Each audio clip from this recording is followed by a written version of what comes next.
Hi everyone, I am Kayalvizhi, currently pursuing BSc Radiography and Imaging Technology in SMS College of Applied Health Sciences, Coimbatore. It is the first Indian institution to implement design thinking.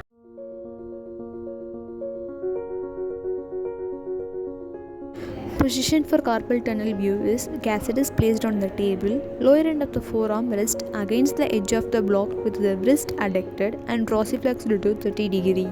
The X-rays of a carpal tunnel view shows the essential image characteristics of pisiform and hook of hamlet medially and tubercle of the scaphoid and tubercle of the trapezium laterally. Now we are going to discuss about the Rosenberg view. It is performed for any patients with a suspicious of knee osteoarthritis, and the position for Rosenberg views are the patient asked to stand in the posterior anterior position with a weight bearing and 45 degree of knee flexion. The Rosenberg view is used to determine the articular cartilage thickness.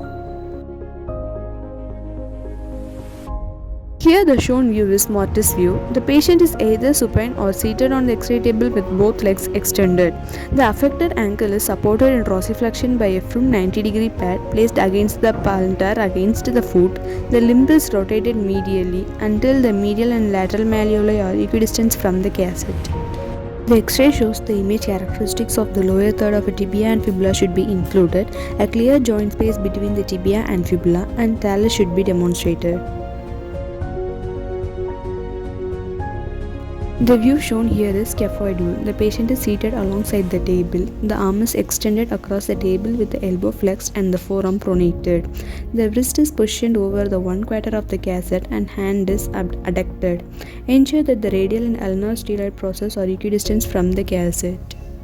The X-ray shows the image characteristics of the distal end of the radius and ulna and the proximal end of the metacarpal. The joint space around the scaphoid should be demonstrated clearly.